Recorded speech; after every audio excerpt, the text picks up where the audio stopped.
This is Gradowski of WeAreChange.org, and I think one of the biggest stories just broke, and no one's talking about it except for The Guardian. Now, it just came out yesterday in Jeremy Hammond's sentencing hearing that the FBI has orchestrated cyber attacks and hacks on foreign governments all over the world. Now, let me give you the backstory. Now, Jeremy Hammond was a part of Anonymous, a part of LoSec. LoSec was run by someone named Sabu, who was a key component of that internet hacking group.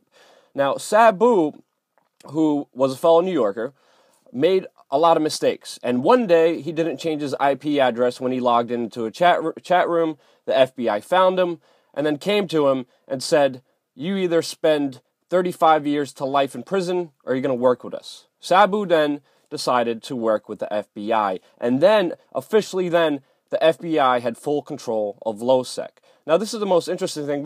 I was at the sentencing hearing yesterday. I was there with his mother right next to me, who was praying to God that he would get time served. We walked in there, and Jeremy Hammond, during his remarks, was going off and told everyone how the Stratford leaks were going into an FBI server, he later found out. How Sabu, through the FBI, were giving him exploits to foreign governments, and how Jeremy Hammond was being orchestrated by Sabu, who was being used by the FBI to go after foreign governments. We're talking about Pakistan, Poland, Iraq, Nigeria, Iran, Slovenia, Greece, Brazil, Turkey, Syria, Puerto Rico, Colombia, and many other countries. The FBI gave specific information and specific exploits to go after. And then LoSec, which they thought was not controlled, not manipulated by the FBI, was carrying out these hacks. They were taking down information, and all the information was going into a server for the FBI. So the FBI was pretty much on top of everything, seeing everything happen. Now, Jeremy Hammond just got 10 years in jail for hacking Stratford.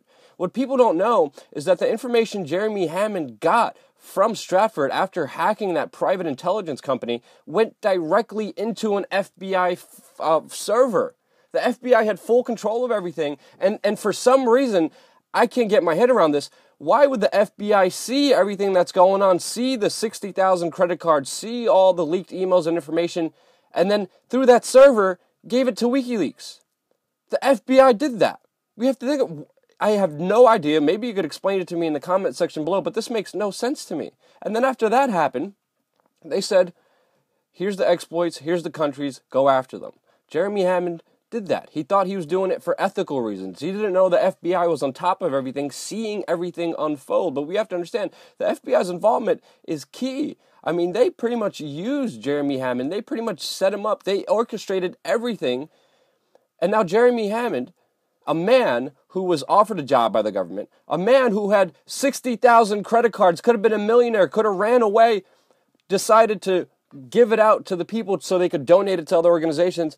The man said no. He stood by his principles. He wouldn't sell and rat out his friends. He wouldn't work for the U.S. government. He wasn't looking to get rich. It was an act of civil disobedience. But the FBI pretty much entrapped him.